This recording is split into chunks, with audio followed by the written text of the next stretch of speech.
Okay, magandang hapon muli sa lahat, magandang gabi, magandang umaga, magandang tanghali. Saan ka man naroon, anumang oras ngayon sa iyo pong kinalalagyan. So, another vlog naman tayo. At salamat po sa mga nanonood at comment doon po sa ating mga vlog sa Alugbati, sa Saluyot.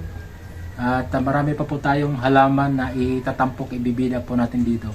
Ano po, bakit po natin ito ginagawa? Kasi balik po tayo sa traditional. Though minsan ay kailangan siyang matrabaho. Mas mabilis yung madali kasi yung bibili ka na lang ng gamot sa parmasya.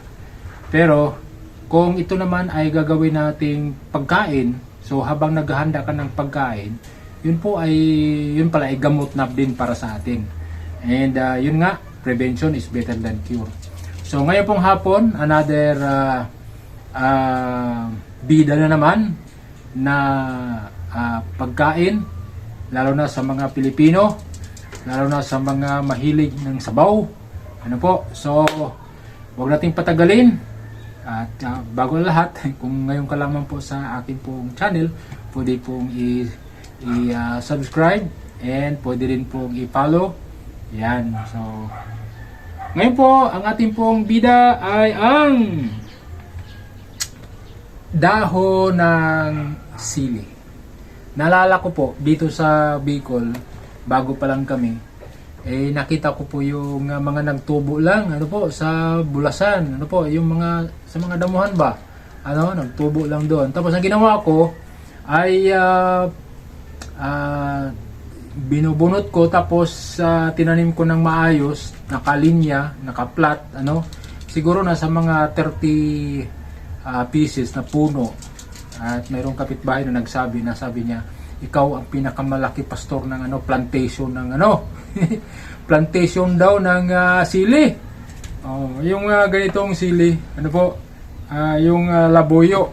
Ito po ay kilalang kilala po ito, lalo na sa atin ng mga mahilig sa tinola, ay ang sarap. Tapos may konting sili, maanghang ng konti, may manok na native. Yan.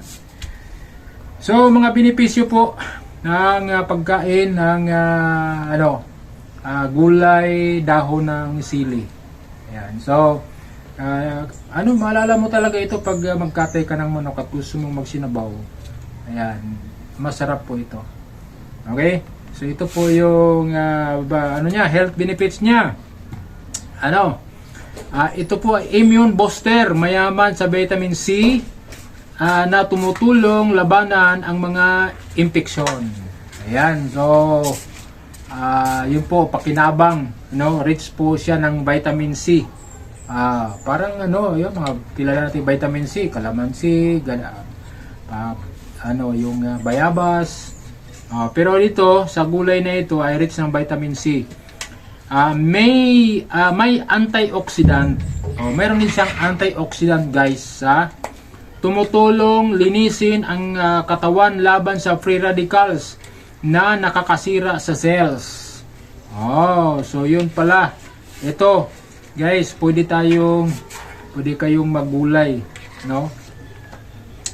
ng ito pong dahon ng sili. Pampabuti ng panunaw. Sa mga may problema dyan sa panunaw, ito po, tanda po natin, tayo mga may edad na, humihina na po yung ating metabolism, yung ating digestive organ system. Ayan, medyo may problema na po. Yung mga kinakain mo noon nung bata-bata ka pa ay hindi na po makakain ngayon dahil makakaproblema po yung ating tiyan. Pero ito po ay makakatulong siya pampabuti ng ating pong panunaw. Pangapat, sabi dito, pampababa ng presyon. Ayan.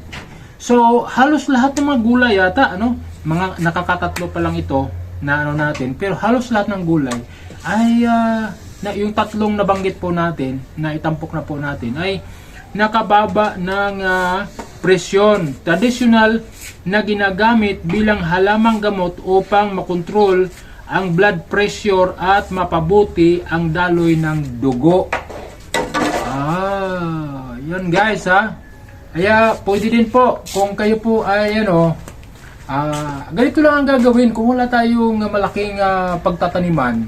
Ha? Ito lang, nakapaso lang po siya guys oh. Oh. Eh kung magbunga na yan dyan, so tuwing kain mo, kuha ka lang. Ayan, so nakatulong siya. Okay, pero ito po pala, mayroon din side effects. Ito ha. Pag-init ng bibig at lalamunan dahil sa taglay nitong capsaicin, maaring makaramdam ng anghang o pamamanhid kung marami ang makakain. May capsaicin siya. So yun ang posibleng side effect. Ano? Sakit sa tiyan o sikmura sa mga taong sensitibo ang tiyan o may hyperacidity, maari itong magdulot ng heartburn. Heartburn kapag kabag o pananakit ng tiyan. Kung mayroon tayo pong hyperacidity, so iwasan po no yung pagkain. Siguro moderate lang. Yan. Sa mga pagtatay, ang labis na pagkain ay maaring maging sanhi ng diarrhea. Kaya mag-ingat po tayo ha. Labis na pagkain ay maging sanhi ng diarrhea. So dahon ng sili. Okay? Para sa karagdagang ligtas na pagkonsumo, alamin ang mga tamang paraan ng pagluto nito tulad ng pagpapakulo. Ayan. So may mga po yan. May mga dagdag pa na kaalaman patungkol dito. So yun po guys.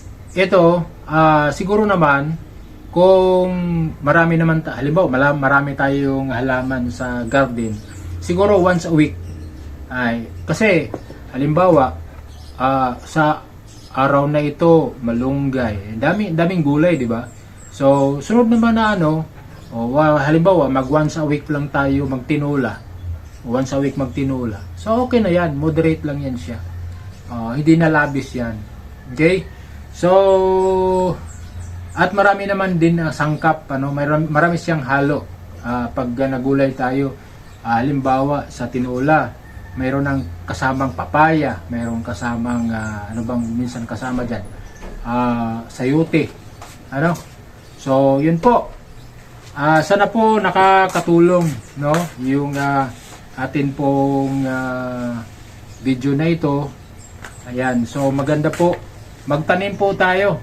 Kung wala po kayong malapad na taniman, yung isang bottle ng bunga ng yung labuyo, ilagay mo lang sa lupa. Pag magtubo siya, ilagay sa paso.